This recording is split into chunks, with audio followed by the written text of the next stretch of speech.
সুবহানাহু ওয়া তাআলার জন্য লাখ কোটি শুকরিয়া জ্ঞাপন করছি। আলহামদুলিল্লাহ।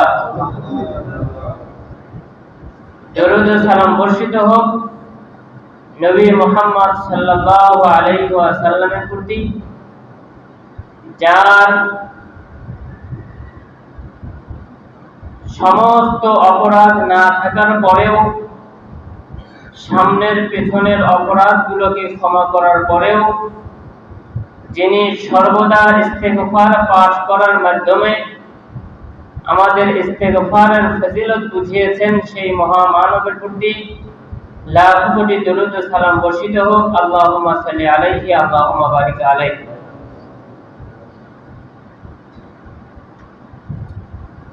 মুসলিম ব্যক্তির জন্য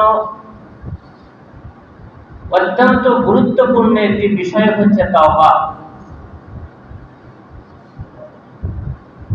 মানুষের দুনিয়াবি জিন্দেগি, দুনিয়াবি কোনো কাজই হোক অথবা ইসলামিক কোনো কাজই হোক না কেন, যে ব্যক্তির ভুল হয়, ভুলকে স্বীকার করে নেওয়া, এটা অত্যন্ত নম্র এবং ভদ্রতার পরিচয়। দুনিয়াবি কাজেও যদি কখনো ভুল হয়, ভুল হওয়ার পরে যদি তাকে বলা যায় এটা আমার ভুল হয়ে গেছে, ক্ষমা করে দেন, যে কোনো অপরাধ মানুষ তাকে ক্ষমা করে দেয়। অনুরূপভাবে আল্লাহ সুবহানাহু ওয়া তাআলা তিনিও দুনিয়াতে মানুষদেরকে প্রেরণ করার পর তিনিও এই মানুষদের পরিত্রাণ পাওয়ার জন্য, জাহান্নাম থেকে জান্নাত লাভ করার জন্য তিনিও ইস্তেগফার, ক্ষমা চাওয়ার একটি অপশন দিয়েছেন। যেই তাওবা ইস্তেগফারের মাধ্যমে মুমিন তার ইসলামের বিষয়গুলোর ভিতর থেকে তার দেওয়া হারাম কাজগুলো পালন করলে সেখান থেকে ইস্তেগফার পাঠ করে জান্নাতের কাছাকাছি আসার সুযোগ পায়। আমরা জানি আল্লাহ সুবহানাহু ওয়া তাআলা যখন আমাদেরকে সৃষ্টি করবেন, এই সৃষ্টির পূর্বে তিনি ফেরেশতাদেরকে বলেছিলেন যে আমি যে দুনিয়াতে মানুষ প্রেরণ করতে যাচ্ছি, এই ব্যাপারে তোমরা কি বলো? তখন সেই ফেরেশতারা বলেছিল, আতাজআলু ফিহা মান ইফসিদু ফিহা ওয়া ইয়াসফিকু দিমা, যে আপনি কি এমন জাতিকে সৃষ্টি করতে যাচ্ছেন, বানাতে যাচ্ছেন, আপনি কি তাদের খলিফা বানাতে যাচ্ছেন যারা জমিনে ফাসাদ সৃষ্টি করবে, বিশৃঙ্খলা করবে, রক্তপাত করবে, যেটা আমরা এখন বর্তমানে করতেছি। ফেরেশতারা এই কথাটাই আল্লাহ তাআলাকে বলছিলেন, আপনি কি তাদেরকে বানাতে চাচ্ছেন তারা যে এই এই কাজগুলো করবে? ওয়া নাহনু নুসাব্বিহু বিহামদিকা ওয়া নুকদ্দিসু লাক, আপনার যদি ইবাদতের প্রয়োজন হয় তো আমরাই তো আপনার পবিত্রতা ঘোষণা করতেছি, আমরাই তো আপনার তাসবিহ পাঠ করতেছি, আপনার গুণকীর্তন তো আমরাই করতেছি, মানুষের আর কি দরকার? এখন একটা প্রশ্ন থাকতে পারে, মানুষরা যে জমিনে এসে এই কাজগুলো করবে, এটা ফেরেশতারা কেমনে বুঝবে? তারা কেমনে জানে যে জমিনে মানুষরা এই কাজগুলো করবে? এর আগে আরেকটা বিষয় আমাদের দেখতে হবে। তাফসীরে জালালাইনের ভিতরে যেটা উল্লেখ করা হচ্ছে, আমাদের পূর্বে এই জমিনে বাস করত জিনেরা। জিনেরা জমিনে বাস করা অবস্থায় জিনেরা ফাসাদ সৃষ্টি করত, রক্তপাত করত, তারা মারামারি করত, হাঙ্গামা দাঙ্গামা তারা করত। এই তাদের কাজগুলোর উপরে নির্ভর করে তখন ফেরেশতারা এই কথা বলতেছে। তাছাড়া ফেরেশতারা কিন্তু আমরা কি করবো এটা তারা জানে না। ফেরেশতারা এই কথা এই জন্য বলতেছে, জমিনে আগে জিনেরা ছিল, জিনেরা যখন ফাসাদ সৃষ্টি করা শুরু করে দিল, হাঙ্গামা দাঙ্গামা করা শুরু করে দিল, তখন আল্লাহ তাআলা জিনদেরকে জমিন থেকে বিভিন্ন উপত্যকায় তাড়িয়ে দিল। সাধারণ মানুষরা যেখানে চলাচল করে, জিনেরা সেই জায়গাতে থাকে না, এটা সাইডে থাকে। এদের কর্মের উপরে নির্ণয় করে ফেরেশতারা আল্লাহ তাআলাকে বলছেন যে আপনি কি সেখানে আবার এমন কাউকে তৈরি করতে চাচ্ছেন যারা এমনটা করবে? আমরাই গুণকীর্তন করতেছি, আমরাই আপনার পবিত্রতা ঘোষণা করতেছি। আল্লাহ তাআলা বলতেছেন ইন্নী আ'লামু মা লা তা'লামুন, আমি যা জানি তোমরা কিন্তু সেটা জানো না। এখন এখানে বুঝতে হবে বিষয়টা, ফেরেশতারা যেই কথা বলেছিল আসলে সেটাই বাস্তব হচ্ছে। আবার আল্লাহ তাআলা বলতেছেন আমি যা জানি তোমরা কিন্তু সেটা জানো না। তো আল্লাহ তাআলা কি জানেন? বিষয়টা কিন্তু এমন নয় আল্লাহ তাআলা জানেন যে মানুষরা মারামারি করবে না, তা কিন্তু নয়। ফেরেশতারা যদি জানে মানুষরা জমিনে মারামারি করবে, আল্লাহ তাআলা তিনি কি জানেন না? তিনি তো মালিক, তিনি প্রভু, তিনি যাকে পরিচালনা করেন ফেরেশতা, তারা যদি অনুমান করে মানুষরা জমিনে ফাসাদ সৃষ্টি করবে, আল্লাহ তাআলা অবশ্যই জানেন মানুষরা অবশ্যই জমিনে ফাসাদ সৃষ্টি করবে। কিন্তু আল্লাহ তাআলা বলতেছেন আমি যা জানি তোমরা সেটা জানো না। তাহলে আল্লাহ তাআলা কি জানেন? আবু হুরায়রা রাদিয়াল্লাহু তাআলা আনহু তিনি বলছেন আল্লাহ রাসূল সাল্লাল্লাহু আলাইহি ওয়াসাল্লাম বলেছেন ওয়াল্লাযী নাফসি বিয়াদিহি, যার হাতে আমার জীবন আছে তার শপথ করে বলছি, তার নামে কসম করে বলছি, লাউ লাম তুযনিবু, যদি তোমরা পাপ কাজ না করতে, মানুষরা যদি তোমরা পাপ কাজ না করতে, লা যাহাবাল্লাহু বিকুম, আল্লাহ তাআলা তোমাদেরকে উঠিয়ে দিতেন। ওয়ালা জাআ বিকওমিন, তোমাদেরকে নিয়ে যাওয়ার পরে এমন জাতিকে নিয়ে আসতেন ইযনিবুনা, তারা পাপ কাজ করত, ওয়ায়াস্তাগফিরুনা আল্লাহ, এরপরে তারা আল্লাহর কাছে ক্ষমা চাইতো, ফায়াগফিরু লাহুম, আল্লাহ তাআলা তাদেরকে ক্ষমা করে দিতেন। তাহলে আমাদেরকে সৃষ্টি আল্লাহ এই জন্য করেছেন আমরা পাপ কাজ করব, করার পরে আমরা আবার তওবা করব, আল্লাহ তাআলা আমাদেরকে তওবা করে দিবেন। এই জায়গাতে বান্দা এবং মালিকের একটা বৈশিষ্ট্য আছে, বান্দা যখন ভুল করে আল্লাহর কাছে ক্ষমা চায় তখন আল্লাহ তাআলা বান্দাকে ক্ষমা করে দিতে ভালোবাসেন। এখানেই তো মালিক আর বান্দা। কিন্তু এখন আমরা যেটা করতেছি ভুল কাজ করতেছি, তবে ক্ষমা চাওয়ার ব্যাপারে আমরা ভুল কাজ করতেছি কিন্তু আমরা আল্লাহ তাআলার কাছে ক্ষমা চাচ্ছি না, এটা হচ্ছে আমাদের অপরাধ। আল্লাহ তাআলা এমন বান্দা চাইনি যেই বান্দা আল্লাহ তাআলার কাছে অপরাধ করার পরে আল্লাহ তাআলার কাছে আর ক্ষমা চাইবে না, আল্লাহ তাআলা এই বান্দা চাননি। আল্লাহ তাআলা চাইছিলেন সেই বান্দা যেই বান্দা আল্লাহ তাআলার কাছে ক্ষমা চায়, আল্লাহ তাআলার কাছে মাফ চায়, আল্লাহ সেটা চেয়েছিলেন। সূরা গাশিয়াতে আল্লাহ সুবহানাহু ওয়া তাআলা জান্নাতের বিবরণ দেওয়ার পরে সেই জায়গাতে বিভিন্ন রকম সাজসজ্জাময় বিছানা থাকবে, পান পাত্র থাকবে, অনেক বিবরণ দেওয়ার পরে আল্লাহ তাআলা বলতেছেন আফালা ইয়ানজুরুনা ইলাল ইবিলি কাইফা খুলিকাত, তারা কি ওই উটের দিকে তাকায় না উটকে কিভাবে সৃষ্টি করা হয়েছে? এতগুলো বিবরণ দেওয়ার পর আল্লাহ তাআলা উটের দিকে তাকাতে বললেন কেন? উট এমন প্রাণী যেই প্রাণীর মানুষের কোনো সাহায্য লাগে না। উট একবার যদি পানি খায় সেই পানি সে ভিতরে রেখে সেটা পরপর আবার সে খেতে পারে। এক সাহাবী আল্লাহ রাসূল সাল্লাল্লাহু আলাইহি ওয়াসাল্লামকে হারানো জিনিসের ব্যাপারে জিজ্ঞাসা করতেছেন, আল্লাহ রাসূল আমি যদি একটা ছাগল কখনো পেয়ে যাই, কোথাও হারিয়ে গেছে ছাগলটা, এই ছাগলটা আমার কাছে আসছে, এখন আমি এটা কি করব? আল্লাহ রাসূল বলতেছেন ছাগলটা তুমি সংরক্ষণে রাখো। কেন সংরক্ষণে রাখবা? কারণ ওই ছাগলটা যদি তুমি সংরক্ষণে না রাখো তাহলে ওই ছাগলটা বাঘে খেয়ে নেবে। বাঘে যদি খেয়ে নেয় তাহলে তুমিও পাচ্ছ না, ওই ছাগলের যে মালিক আছে সেই মালিকও পাবে না। সুতরাং তুমি ছাগলটা ধরে নিয়ে আসো, নিয়ে এসে তোমার কাছে রাখো, এরপরে ছাগলের মালিকের যদি সন্ধান হয় তাহলে দিয়ে দিবা, নতুবা তোমার কাছে রেখে দিবা। তাছাড়া তা যদি না করো ছাগল তো শিয়ালি খাবে, বাঘে খাবে, কুকুরে খাবে, ওটা তো পাওয়া যাবে না। এরপরে বলতেছে আল্লাহ রাসূল যদি উট পাওয়া যায় তাহলে কি করা হবে? আল্লাহ রাসূল বলতেছেন উটের ব্যাপারে তোমার জিজ্ঞাসা কেন? কারণ উটের সাথে তার পান করার জিনিস থাকে, ও খেতে পারে, উট একা একা গাছ খেতে পারে, উটের ধারালো পা আছে, তার মানে বাঘ যদি উটের কাছে আসে, বাঘ সেখান থেকে রেহাই পাবে না, তার ধারালো পা আছে, ওকে কোনো প্রাণী খাওয়ার কোনো সম্ভাবনা নাই। এইভাবে উট একা একা খেয়ে খেয়ে ঘুরতে ঘুরতে তার মালিক তাকে পেয়ে যাবে। এটা ছাগলের মতো অসহায় নয়, উটের পাওয়ার আছে, শক্তি আছে, সুতরাং উট নিয়ে তোমাকে চিন্তা করা লাগবে না। আল্লাহ রাসূল এই কথা বললেন। এখন আমি বললাম এই হাদিস থেকে আপনাকে যেটা বোঝানোর চেষ্টা করলাম, তাহলে উটের এত পাওয়ার, আবার আল্লাহ রাসূল বলছেন উটকে কিভাবে সৃষ্টি করা হয়েছে, আল্লাহ তাআলা বলছেন সেদিকে তোমরা তারা কেন দেখে না? কেন সৃষ্টি করা হয়েছে উটকে?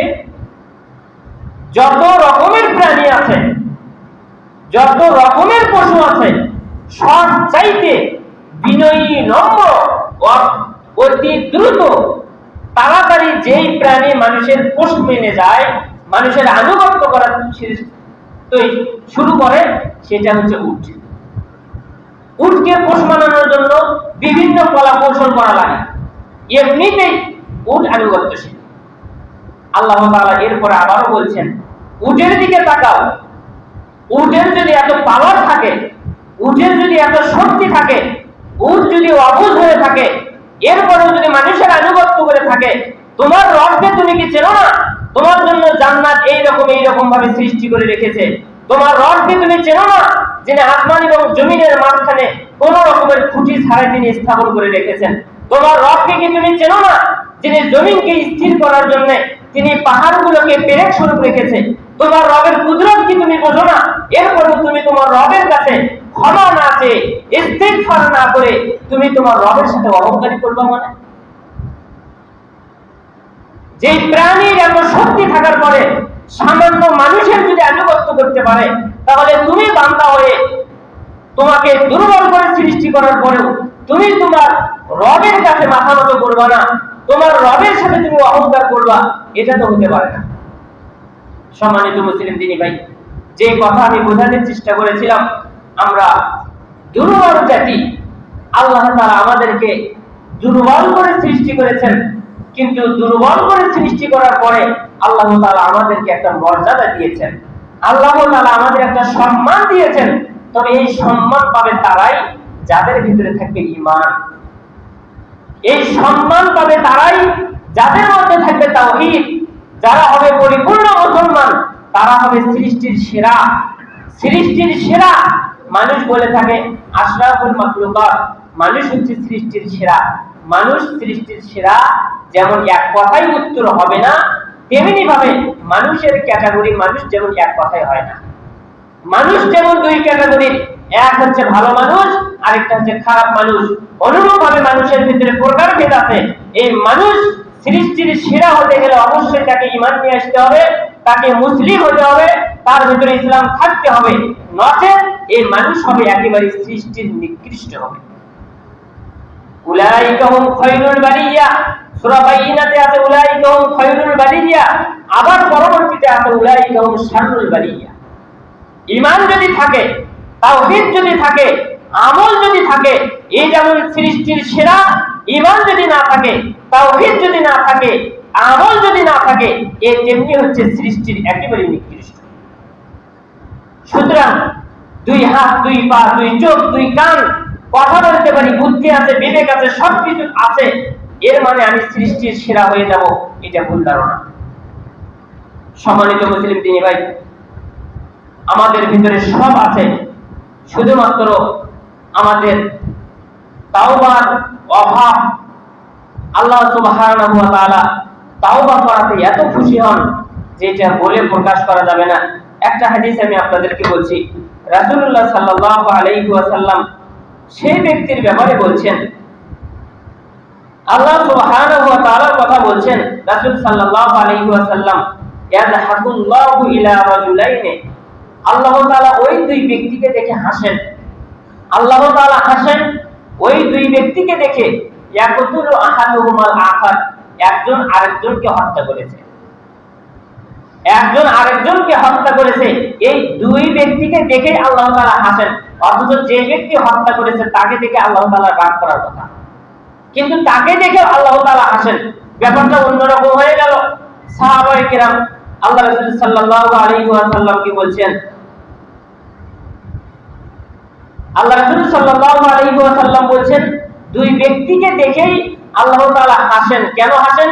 কিলাহুমা ইয়াদখুলুল জান্নাহ, এই দুজনেই জান্নাতে প্রবেশ করবে। যে হত্যা করেছে এও জান্নাতে প্রবেশ করবে, যে মারা গেছে এও জান্নাতে প্রবেশ করবে। সাহাবীরা এখন চিন্তা করছেন এটা কেমনে সম্ভব? আল্লাহ রাসূলকে বলেন, কাইফা ইয়া রাসূলুল্লাহ, আল্লাহ রাসূল এটা আবার কিভাবে হয়? যে মারছে সেও জান্নাতে, যে মারা গেছে সেও জান্নাতে। আল্লাহ রাসূল সাল্লাল্লাহু আলাইহি ওয়াসাল্লাম বলেন, ইউকাতিলু হাযা, এটা হয় এইভাবে, ইউকাতিলু হাযা ফি সাবিলিল্লাহ, তারা দুইজনই আল্লাহর রাস্তায় জিহাদ করতেছিল, বিপরীত পক্ষ। আমি অমুসলিম, আমার বিপরীতে যে আছে সে হচ্ছে মুসলিম। যুদ্ধ হতে হতে হতে হতে আমিও অমুসলিম মুসলমানকে হত্যা করলাম, তো মুসলমান এখন কি জান্নাতি, শহীদ হয়ে গেল।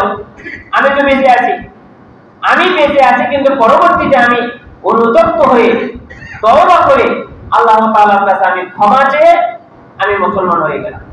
মুসলমান হওয়ার পরে আমি ইবাদত বন্দেগী করতেছি, অথবা আমিও একটা জিহাদে গিয়ে আমিও শহীদ হয়ে গেলাম, আমি তো মুসলমান, এখন আমিও জান্নাতি। অথচ আমি যখন যুদ্ধ চলাকালীন আমি একজন মুসলমানকে হত্যা করেছি, তাও জিহাদে থাকা অবস্থায়। জিহাদে থাকা অবস্থায় একজন মুসলমানকে হত্যা করে সেই ব্যক্তি যদি আবার মুসলমান হয়ে যদি জান্নাত পেতে পারে, আপনি কাকে হত্যা করেছেন? মুসলমান তো দূরের কথা, কোনো কাফেরকেও হত্যা করেননি, মুশরিককে হত্যা করেননি, কাউকে আপনি হত্যা করেননি। তাহলে আপনার তওবাতে আপনি জান্নাত পাবেন না, এই কথা আপনাকে কে বলল?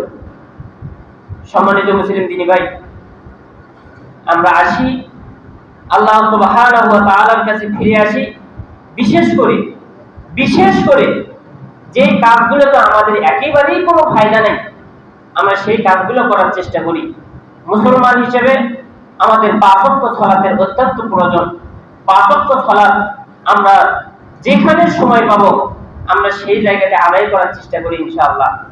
যেই জায়গাতে সময় পাবো কোনো ক্রমে কোনোভাবেই ৫ ওয়াক্ত সালাত ছেড়ে দেওয়ার কোনো রকমের সুযোগ আমাদের নাই। এই সুযোগ কেউ আমাদেরকে দেয়নি। আমি একটা কথা বলেই দেই, ইসলামের যে রুকন আছে ৫টা, ১ নম্বর হচ্ছে আল্লাহ এবং তার রাসূলের সাক্ষ্য দেওয়া, ২ নম্বরেই সালাত কায়েম করা, ৩ নম্বরে যাকাত দেওয়া, এরপরে হজ করা, সিয়াম রাখা। হজ করা, সিয়াম রাখা, যাকাত দেওয়া, এই ফরজগুলো যদি কেউ নাও করে সেই ব্যক্তিকে কাফের কেউ বলেনি। তবে কেউ যদি সাক্ষ্য না দেয় সেই ব্যক্তি কাফের।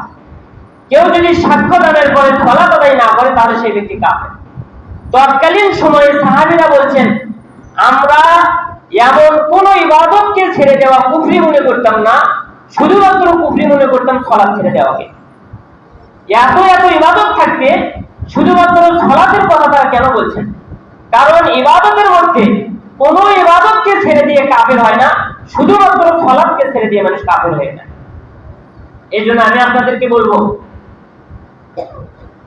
যে ব্যক্তি দুনিয়াতে বেঁচে থাকা অবস্থায় ফরজ সালাতের যার দরকার নাই, নিজেই যেই ব্যক্তি ফরজ সালাত আদায় করে আল্লাহ তাআলার নৈকট্য পেতে চায় না, আপনি জানাজার সালাতে গিয়ে তার জন্য কিসের দোয়া করবেন? আমি বলবো আপনি গুনাহগার হবেন, আপনি পাপী হবেন। না কিসের পাপী, কেমনে পাপী? ভালো মানুষের একটা সুপারিশ করার জায়গায় আপনি যদি খারাপ মানুষের গিয়ে সুপারিশ করেন, আপনাকে কি বলবেন? একটা চোর চুরি করে বসে আছে, আপনি গিয়ে বলতেছেন যে ভাই এই চুরি করেনি, এই চোর নয়, মানুষ বলবে এও চোর, একও ধরো না, বলবে না? একই সম্পদ মসজিদের সিজদা দিচ্ছেন, এই মসজিদের সিজদাটা যদি আপনি কোনো মাজারে গিয়ে দেন তাহলে সেটা কি হচ্ছে? ভুল হয়ে যাচ্ছে, শিরক। মসজিদে যদি আপনি দান করেন, ভালো জায়গায় দান করেন, নেকি পাচ্ছেন। এই দানটাই যদি আপনি কোনো মন্দিরে কোনো হারাম কাজে যদি আপনি দান করেন, সেখানে কি আছে? গুনাহ আছে। একই জিনিস যে ব্যক্তি মুসলমান তার সেখানে নামাজ পড়লে যদি সেই ব্যক্তির নেকি হয়, তো অমুসলিমের উপরে নামাজ পড়লে আপনার কি হবে আপনি বলেন? যে ব্যক্তি তার জীবন সাজাতে পারেনি নামাজ দিয়ে, আপনি একবার নামাজ পড়ে তার কি উপকার করতে চাচ্ছেন? খবরদার নামাজ পড়বেন না। এমনি ওরা দেখবেন 5 ওয়াক্ত নামাজি হবে। তারাও মনে করতেছে যে জানাজার নামাজ হলেই তো হয়, এটাই মনে হয় নাজাতের একটা মাধ্যম, এটাই নাজাতের মাধ্যম। একবার সালাত আদায় করলেই মনে হয় মুক্তি পাওয়া যায়, নাজাত পাওয়া যায়। এই জন্য যে করেই হোক ও জীবনে যে 5 ওয়াক্ত নামাজ পড়েনি এই কথা বলে না, ওই গাবতলী পর্যন্ত মাইকিং করতেছে, মানে ওখান থেকে মুসল্লি এসে যেন এখানে জানাজার সালাত আদায় করে। যে ব্যক্তির জানাজার সালাতের গুরুত্ব আছে সেই ব্যক্তি 5 ওয়াক্ত সালাত আদায় করুক, 5 ওয়াক্ত সালাত আদায় করুক। আপনার নামাজটা যে সে নামাজ নয়, আপনার একটা দোয়া, আর দোয়া হুয়াল ইবাদা, দোয়া হচ্ছে ইবাদত। আপনার দোয়া আপনি যাকে তাকে কেন দিবেন? আপনার দোয়া আপনি যাকে তাকে কেন দিবেন? যে অমুসলিম আছে তার জন্য আপনি দোয়া করেন, আল্লাহ এ যেন হিদায়াত পায়, আল্লাহ এ যেন ইসলামের মধ্যে আছে। কিন্তু যে ব্যক্তি মুশরিক, আপনি বলতেছেন আল্লাহ তুমি তাকে জান্নাত দাও। যে ব্যক্তি কাফের, আপনি বলতেছেন আল্লাহ এই ব্যক্তিকে আপনি জান্নাত দাও। এই যে জান্নাত পাওয়ার তো এর জন্য দোয়া নয়, এর জন্য দোয়া হচ্ছে আল্লাহ তুমি তাকে হিদায়াত দাও। যে ব্যক্তি 5 ওয়াক্ত সালাত আদায় করে না, ওর জন্য জান্নাতের দোয়া নাই, ওর জন্য দোয়া হচ্ছে আল্লাহ তুমি তাকে 5 ওয়াক্ত সালাত আদায় করার তৌফিক দান করো। আমার কথায় কষ্ট পাবেন না। 5 ওয়াক্ত সালাতের অবস্থায় এমন হয়ে গেছে, মুখে স্বীকৃতি ঠিকই দিচ্ছে, সর্বপ্রথম সালাত হচ্ছে 5 ওয়াক্ত সালাত, সবচেয়ে গুরুত্বপূর্ণ ইবাদত হচ্ছে 5 ওয়াক্ত সালাত, কিন্তু মুসলমান আদায় করতে পারে না। কি কাজ করে? কি কাজ করেন আপনি যেই জন্য আপনার 5 ওয়াক্ত সালাত ছেড়ে দিতে হবে? কিসের কাজ আছে? কোন কাজ আছে আপনার? টিভি দেখতে দেখতে আপনি 5 ওয়াক্ত সালাতের সময় পার করে দিচ্ছেন, আর আপনি জানাজার সালাত পড়বেন মানে? সিনেমা দেখতে দেখতে আপনি সালাত পার করে দিচ্ছেন, আপনি জানাজার সালাত পড়বেন মানে? কি কাজ করতেছেন যে এই কারণে আপনার 5 ওয়াক্ত সালাত ছুটে যাচ্ছে? কি কারণে যেতে পারে? খবরদার আপনাদেরকে বলে দিলাম, ওটা তার স্বাধীনতা। 5 ওয়াক্ত সালাত আদায় করবে কি করবে না তার স্বাধীনতা। আপনি জানাজার সালাত আদায় করতে যাবেন কি যাবেন না এটা আপনার স্বাধীনতা। এদের জানাজায় শরীক হবেন না, একটার জানাজায় শরীক হবেন না, দেখবেন যে সবকিছু ঠিক হয়ে গেছে। আর এইটার মাধ্যমে যদি আপনার এই কাজের মাধ্যমে যদি কেউ 5 ওয়াক্ত সালাত আদায় করা শুরু করে, সকল এই সমান নেকি পাবেন ইনশাআল্লাহ। একটাও বাদ যাবে না, সবাই সমান নেকি পাবেন। আপনার এই সিদ্ধান্তে, এই কথায় যদি 5 ওয়াক্ত সালাত আদায় করা কেউ শুরু করে, সবগুলো নেকি আপনারা সমানভাবে পাবেন। সম্মানিত মুসলিম দিনী ভাই, আল্লাহ সুবহানাহু ওয়া তাআলা আমাদেরকে 5 ওয়াক্ত সালাত জামাতের সাথে সম্ভব না হলে একা একই, বাড়িতে না হলে মাঠে, মাঠে না হলে বাড়িতে, যে কোনো জায়গায় যে কোনো অবস্থাতেই আল্লাহ তাআলা আমাদের 5 ওয়াক্ত সালাতকে হেফাজত করার তৌফিক দান করুন, আল্লাহুম্মা আমিন। 2 নম্বর কথা হচ্ছে দাড়ি যারা রাখেন না, দাড়ি না রাখাতে কোনো নেকি নেই, দাড়ি রাখাতে নেকি আছে, দাড়ি ছাড়াতে কোনো ফায়দাও নাই। সুতরাং এই অন্যায় কাজগুলো করিয়েন না ভাই। আপনি শুধু চিন্তা করবেন আমার দাড়ি না রাখাতে আমাকে যুবক যুবক লাগে, আপনার যুবক যুবক লাগাতে কি যায় আসে? আপনাকে দেখতে বুড়া বুড়া মনে হবে, এতেই কারো বা কি ক্ষতি হবে? আপনার জীবন ইসলামের পথে পরিচালনা করবেন, এতে মানুষের কি যায় আসে? আর আপনারই বা কি ক্ষতি হতে পারে? আপনি পাশে দেখবেন জেনারেল অনেক ছাত্র আছে যারা জেনারেলে পড়াশোনা করতেছে, তারা দেখবেন দিব্যি তাদের দাড়ি রেখে দিয়েছে, অথচ তারা কলেজে পড়ে, ইউনিভার্সিটিতে পড়ে। তাদের দাড়ি কেটে তাদের যুবক হওয়ার কথা ছিল, সেখানে অনেক মেয়ে আছে, অনেক নারী আছে, দাড়ি কেটে তারা সেখানে গিয়ে ফিল্ডিং মারবে। তারা যদি দাড়ি রাখতে পারে, এটা হচ্ছে হেদায়েতের পার্থক্য। আপনি একবার চিন্তা করিয়েন তো, আমি যে ইবাদত গুলো করবো এটা আমি কেন করতে পারতেছি না? কেন? এই হিদায়াতের কি টেনশন আমাদের আছে? আমাদের যে জান্নাত পেতে হবে এই টেনশন কি আমাদের আছে? আচ্ছা, আমি ইবাদত করতে পারি না, এটা তো আমি ঠিকই বুঝি আমি ইবাদত করতে পারতেছি না। আমি কার কাছে গিয়ে বলছি আল্লাহ, ইমাম সাহেব বা হুজুর বা মুরব্বী, আব্বা, দাদা, আপনি আমার জন্য একটু দোয়া করে দিয়ে, তো আমি 5 ওয়াক্ত সালাত আদায় করতে পারি না কেন? এটা তো দরকার আমার জন্য, আমি কেন করতে পারি না? আমার জন্য একটু দোয়া করিয়েন তো। এটা কি আমরা বলছি কারো কাছে? আমাদের অনেকের বাবা মা আছে খারাপ, বাবার কথায় ঠিক হয় না, মায়ের কথা ঠিক নাই, ছেলে নামাজ পড়ে মায়ে পড়ে না, ছেলে খুব পরহেজগার ভালো, মা একদম কর্কশভাষী, সে গালি দেয়, মায়ের কারণে সন্তানের বদনাম হয়, এরকম অনেক আছে। আচ্ছা, কখনো কি বলছিলেন কাউকে এসে, আল্লাহ দাদা বা মুরব্বী, আপনাদের এলাকায় সম্মানী ব্যক্তি একজন আছেন ওস্তাদ মতিউর রহমান, তার কাছে গিয়ে যদি বলেন যে আমার মায়ের জন্য একটু দোয়া করিয়েন তো, খুবই গালিগালাজ করে, খুবই অশালীন কথা বলে, এর জন্য আমারও মান সম্মান চলে যায়, একটু দোয়া করিয়েন তো, বলছিলেন? বলেন, এই নাই, এই স্বভাবটাই নেই, এই অভ্যাসটাই আমাদের ভিতরে নাই। আল্লাহ রাসূল সাল্লাল্লাহু আলাইহি ওয়াসাল্লামের কাছে এক সাহাবী এসে বলছেন, আল্লাহ রাসূল, আমার মা, তাকে তো আমি জান্নাতে নিতে চাই, আমি তো মুসলমান, কিন্তু আমার মা তো মুসলমান নন, আমার মায়ের জন্য একটু দোয়া করিয়ে তিনি যেন ইসলাম ধর্ম গ্রহণ করেন। যুবক বাড়িতে গেছে, গিয়ে দেখে তার মা ইসলাম করে কালেমা পড়তেছে। সুবহানাল্লাহ। আল্লাহ রাসূল সাল্লাল্লাহু আলাইহি ওয়াসাল্লাম যখন বেঁচে ছিলেন, ততদিন পর্যন্ত আল্লাহ রাসূলকে বলা হতো, আল্লাহ রাসূল আপনি আমাদের জন্য দোয়া করেন, আমাদের এই সমস্যা আপনি দোয়া করেন। যখন আল্লাহ রাসূল সাল্লাল্লাহু আলাইহি ওয়াসাল্লাম ইন্তিকাল করলেন, এরপরে তখন তার চাচা আব্বাস রাদিয়াল্লাহু তাআলা আনহুকে এই কথা বলা হতো যে আপনি আমাদের জন্য দোয়া করেন। মানুষের কাছে এই কথা বলতে হয়, দোয়ার কথা বলতে হয়, আমার জন্য দোয়া করেন, বাবার জন্য দোয়া করেন, মায়ের জন্য দোয়া করেন, এই কথাগুলো বলতে হয়, এই দোয়াগুলো নিতে হয়, আল্লাহ তাআলার কাছে দোয়া করতে হয়, হেদায়েতের দোয়া করতে হয়। কমপক্ষে একটা আয়াতের অনুবাদ মনে রাখবেন, যখনই সূরা ফাতিহা পড়বেন, তখনই ইহদিনাস সিরাতাল মুস্তাকিম যখনই পড়বেন, একটা আয়াতের শুধু আপনি অর্থ মনে রাখবেন, তখন বাংলায় মনে মনে বলবেন, আল্লাহ আপনি আমাকে সরল সঠিক পথের আপনি রাস্তা দেখান। একটা আয়াত, ইহদিনাস সিরাতাল মুস্তাকিম, যখন আপনি আল্লাহর কাছে বলতেছেন, আল্লাহ আপনি আমাকে হেদায়েতের রাস্তা দেখান, আল্লাহ আপনি আমাকে সরল সঠিক পথের রাস্তা দেখান, এই কথা যদি আপনি স্বীকৃতি দেন আল্লাহর কাছে, একটু পরে আপনি পাপ কাজ করতে পারবেন না, আপনার অন্তরে বাধা দিবে। আমি এখনই দোয়া করলাম, এখনই আমি আল্লাহর কাছে বললাম, আল্লাহ আপনি আমাকে সরল পথের রাস্তা দেখান, আপনি আমাকে সোজা পথের রাস্তা দেখান, এখনই আমি আবার এই কাজটা কেমনে করি, আপনার অন্তর আপনাকে বাধা দিবে। একটা আয়াতের অনুবাদ করে রাখবেন, ইহদিনাস সিরাতাল মুস্তাকিম, মানে আল্লাহ আপনি আমাকে সোজা রাস্তা দেখান। সোজা রাস্তা কি? সুদ নয়, দানের রাস্তা, মিথ্যা নয়, সত্যের রাস্তা, জিনা নয়, বিয়ের রাস্তা, আমাকে আপনি ভালো কাজের রাস্তা দেখান। আল্লাহ সুবহানাহু ওয়া তাআলা আমাদের সকলকে তার ইসলাম মানার তৌফিক দান করুন, আল্লাহুম্মা আমিন। আল্লাহ আমরা যারা খুতবার শুরুতেই মসজিদে আসার তৌফিক দান করছি, আল্লাহ তুমি আমাদের এই ধারাবাহিকতা ঠিক রেখে আল্লাহ তুমি আমাদেরকে রহম করো, আল্লাহুম্মা আমিন। আল্লাহ যারা এখনো খুতবার শুরুতে মসজিদে আমরা আসতে পারছি না, আল্লাহ তুমি আমাদেরকে মসজিদে আসার তৌফিক দান করো, আল্লাহুম্মা আমিন। আল্লাহ আমাদের সন্তানদেরকে তোমার ইসলামে উপরে পরিচালনা করার তৌফিক দান করো, আল্লাহুম্মা আমিন। আল্লাহ আমাদের এই আলোচনার মাধ্যমে আমাকে সবাইকে এর প্রতি আমল করার তৌফিক দান করো, আল্লাহুম্মা আমিন।